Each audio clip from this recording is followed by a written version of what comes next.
बिस्मिल्लाहिर्रहमानिर्रहीम अस्सलाम वालेकुम नाजरीन, मैं राना उज़ैर हूँ। 8 नवंबर 2025 हफ्ते का दिन और अब तक की सबसे बड़ी एयर स्ट्राइक की ब्रेकिंग न्यूज आ रही है, जिसने इस वक्त भारत को हिलाकर रख दिया है। और पाकिस्तान की इस एयर स्ट्राइक में भारतीय ठिकानों को राख का ढेर बनाया गया है। कुछ अहम तरीन तफसीलात आपके सामने रखी जाएंगी कि इस भारतीय ठिकानों को जो उड़ाया गया, इसमें कितने भारतीय भी मारे गए हैं और क्या इतलात आ रही हैं बलूचिस्तान से। और फिर दूसरी जानिब पाकिस्तान की इस एयर स्ट्राइक के फौरी बाद भारतीय एयर फजाइया भी हरकत में आ चुकी है और राफेल तैयारों को हाई अलर्ट पर जो है वो कर दिया गया है। और राजनाथ सिंह, जिन्होंने इस वक्त एक बहुत बड़ा हुक्म जारी किया है अपनी अफवाज को, वज़ीर दिफा है इंडिया के, और उन्होंने कहा है कि आप जंग के लिए तैयार हो जाएं। और एक हुक्म जारी हुआ है, उस हवाले से भी कुछ इंपॉर्टेंट डिटेल्स जो है वो आपके सामने रखी जाएंगी। लेकिन आगे बढ़ने से पहले मेरी आप सबसे दरख्वास्त होगी कि आपने इस चैनल को लाजमी सब्सक्राइब करना है, वीडियो को लाइक करें, शेयर करें।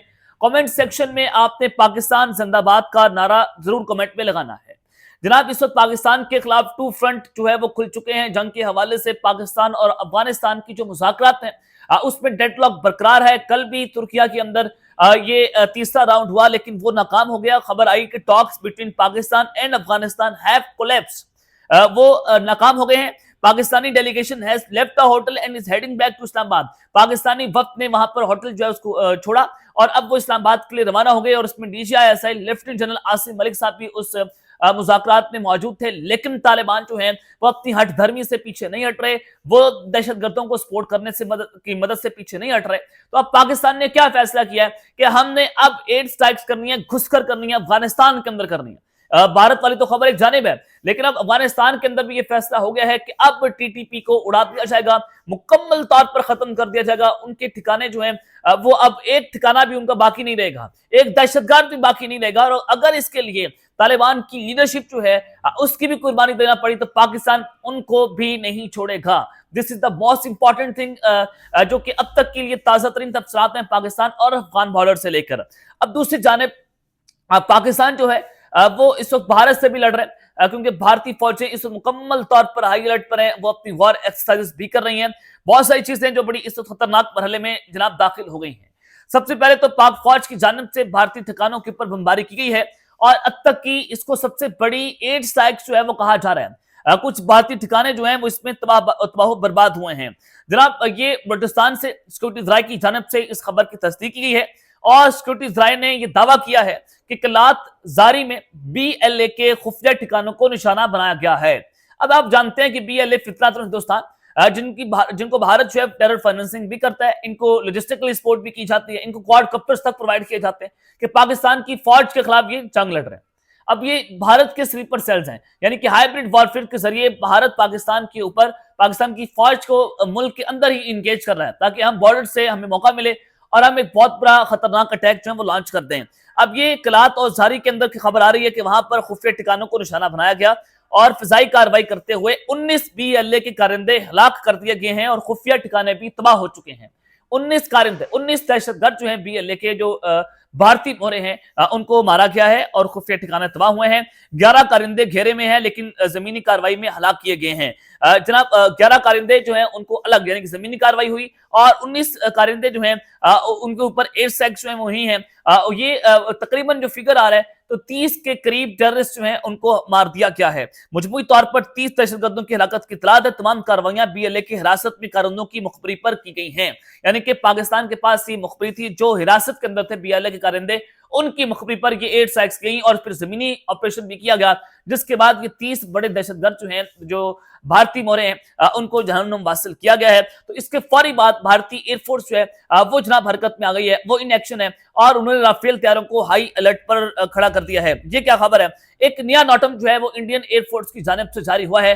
रोजाना की बुनियाद पर नोटम्स आ रहे हैं। इसका नजर आता है कि भारत कुछ अनयूजुअल एक्टिविटीज की कोशिश कर रहा है। India release additional NOTAMs for Indian air force drills in the north east near the borders with China, Bangladesh, Myanmar, Nepal and Bhutan. The previous notum also stay effective from 13 to 20 November 2025। अब इंडिया की जानिब से एक नया नोटम जो है वो जारी हुआ है, जो नॉर्थ ईस्ट का बॉर्डर है, जहां पर बांग्लादेश का, चाइना का और दीगर ममालिक के जो है बॉर्डर मिलते हैं। यानी कि भारत की जो शुमाल मशरकी फिजाई हदूद है उसमें सूरत हाल एक मरतबा फिर से कशीदा होने जा रही है। और फिर ये जो नोटम है ये 11 से 14 नवंबर की मशकों के लिए भी जारी किया गया, जिसके तहत भारत जो है अपनी एयरफोर्स और के जरिए जो SU-30 है और राफेल जेट और हेली बर्न ऑपरेशन जो है उनकी मशक करेगा, उनकी वॉर एक्सरसाइज करेगा नॉर्थ ईस्ट बॉर्डर के ऊपर। तो ये एक इजाफी नोटम जारी किया गया है जो कि असम और अरुणाचल प्रदेश बांग्लादेश की फिजाओं में नाफिज होगा, और ये वो इलाके हैं जो चीन, बांग्लादेश, नेपाल और भूटान की सरहद के इंतहाई करीब वाक़ हैं। अब अरुणाचल प्रदेश जो है, आप अगर उनकी बात करें तो उसके करीब चाइना की मिलिट्री बेसेस भी हैं। असम के साथ भारत का पड्डा, बांग्लादेश के साथ भारत का पड्डा, चाइना के साथ भारत का पड्डा।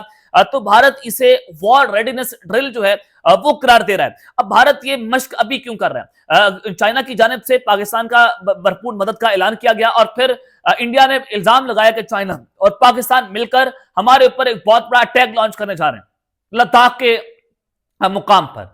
और ट्रंप ने यह बात की है कि मोदी मेरा दोस्त है और मैं जल्द भारत का दौरा करने जा रहा हूं। ये उस मौके पर जब भारत जो है, ट्रंप जो है, उन्होंने 60 मरतबा भारत को टॉन्ट किया कि आपके 8 हत्यारे मार कराए हैं पाकिस्तान ने, और एंड उस मौके पर वो कह रहे हैं कि मैं भारत का दौरा करने जा रहा हूं विदाउट एनी इन्वेस्टमेंट, यानी कि टैरिफ वॉर के बावजूद भी सारा कुछ ये है। तो इसका नजर आता है कि अमेरिका अब इंडिया को इस्तेमाल करना चाहता है चाइना के खिलाफ। अब ये जो वॉर एक्सरसाइज है, फौरी तौर पर इंडिया ने अमेरिका को ये कहा कि हम आपको आपकी पसंद की डील देने के लिए तैयार हैं। देखिए, हम चाइना, बांग्लादेश और असम, अरुणाचल प्रदेश जो कि डिस्प्यूटेड एरियाज हैं, वहां पर हमने अपनी जो है नोटम जारी कर दिया है, और हमारी इंडियन एयरफोर्स जो है वो SU-30 और उसके अलावा जो राफेल जेट हैं जिनका पाकिस्तान ने कब्रिस्तान बनाया था, हम उनकी जो है वो मशकें करने जा रहे हैं। अब बांग्लादेश को भी एक बात से पैगाम दिया गया है कि जो इंडियन सिक्योरिटी हलाक हुई है, बांग्लादेश ने इसको कबूल नहीं किया।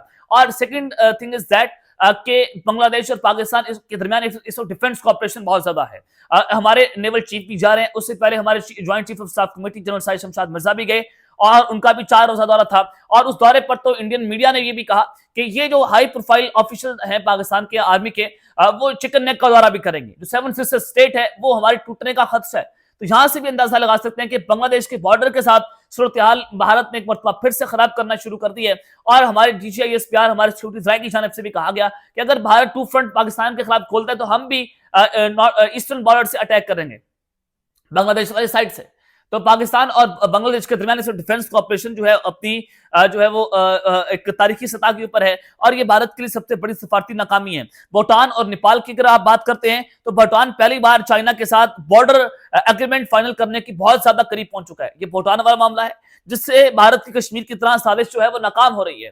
और दूसरी जानिब नेपाल ने एक मरतबा फिर से भारत से जो कब्जाशुदा इलाके हैं वो वापस करने का मुतालबा दोहरा दिया है, यानी कि भूटान और नेपाल जो है वो भी इस भारत के खिलाफ खड़े हुए हैं। तो लिहाजा अब भारत जो है वो कोई जंग की तैयारियां कर रहा है, ये जंग बनाने का मंसूबा बना रहा है। अब ये सारी वही बयानियां है जो मोदी सरकार इंतखाबात के वक्त जब इस्तेमाल करती है, यानी कि अब बिहार के इलेक्शंस हो रहे हैं और फिर एन उस मौके पर ये सारा कुछ करना, तो ये बताता है कि सूरत हाल बहुत खतरनाक है। अब दूसरी जानिब पाकिस्तान की जो मिलिट्री क़यादत है वो पहले ही वाज़ेह कर चुकी है कि हम खत्ते में अमन चाहते हैं, लेकिन अगर भारत ने किसी भी किस्म की जारियत की तो पहले जंग से ज्यादा हम ज्यादा खतरनाक जो है वो अटैक करेंगे, ज्यादा खतरनाक रिटेलिएट करेंगे। अब इस सारी सिचुएशन में राजनाथ सिंह वज़ीर दिफा जो है उन्होंने अपनी ये जो कहा कि इंडिया बहुत खतरनाक वॉर एक्सरसाइज भी कर रहा है, उन्होंने अपनी फौज को कहा कि आपने पैनिक नहीं होना। जो डोनाल्ड ट्रंप का पैगाम आया है कि पाकिस्तान न्यूक्लियर वेपन्स को टेस्ट कर रहे हैं अंडरग्राउंड, और उसके बाद फॉरेन मिनिस्ट्री ने इंडिया की ये बात की कि देखें जी ये तो थ्रेट है दुनिया के लिए। तो राजनाथ सिंह ने कहा कि आपने पैनिक बिल्कुल नहीं होना, आपने ऑपरेशन सिंधु 2.0 में पाकिस्तान पर हमला करके इसको जवाब देना है। पाकिस्तान ने हमसे भीख मांगी थी पिछली जंग के अंदर और हमने अपने टारगेट्स को अचीव कर लिया था, तो लिहाजा जो है हमने जंग बंदी कर दी। अगर आपने अपने टारगेट्स को अचीव कर लिया, पाकिस्तान ने आपसे भीख मांगी, तो आप अब जंग की तैयारी क्यों कर रहे हैं? आपने 30,000 के करीब फौजी पाकिस्तान की सरहद पर लाकर खड़े कर दिए। आप सर क्रीक के मुकाम पर जो एक्सक्लूसिव इकोनॉमिक जोन है आप उसमें दाखिल हो गए हैं, और उसके अलावा आप अरेबियन सी में पाकिस्तान पर हमला करने की प्लानिंग कर रहे हैं। आपकी जो कश्ती है वो पाकिस्तानी पानियों के अंदर दाखिल होगी। कल रात को हमने 8 जो रॉ के एजेंट हैं, जो मचेरे हैं, उनको गिरफ्तार किया। अब पहले से ज्यादा खतरनाक जंग उन्होंने कहा कि होने जा रही है। हमने अपने टारगेट्स को पहले अचीव कर लिए थे। अगर आपने टारगेट्स अचीव कर लिए थे, पाकिस्तान ने आपसे जो है भीख मांगी और आपने जंग बंद क्यों की? आप तो विनिंग पोजीशन में थे। अगर आप विन पोजीशन में थे तो अब आप जंग क्यों कर रहे हैं पाकिस्तान के साथ? अगर आप तो जीत गए ना, आप तो अपनी आवाम को बताएं हम जीत गए। और आपको 8 महीनों के बाद याद आया कि आपने पाकिस्तान के 6 तैयारे मार गिराए। हमने जब आपके 6-7 तैयारे मार गिराए, दुनिया को पता है राफेल तैयारों की तस्वीर सामने आ गई, तो आप भी कोई तस्वीर सामने जारी करते। तो ये वॉर नैरेटिव जो है जो बनाया जा रहा है, ये इस वजह से बनाया जा रहा है क्योंकि इलेक्शन कैंपेन है और इलेक्शन कैंपेन के हवाले से इन्होंने ये सारा कुछ करना है। लेकिन अब भी भारत ने एक मरतबा फिर से अपने राफेल और अपने SU-30 जो हैं उनको हाई अलर्ट पर कर दिया। तो इसका मतलब यह है कि भारत अब कुछ बड़े मिस एडवेंचर की तैयारियां कर रहा है। अब तक के लिए इतना ही, अपना ख्याल रखिएगा और इस्तेमाल पर लाजमी रखने के बाद पाकिस्तान जिंदाबाद।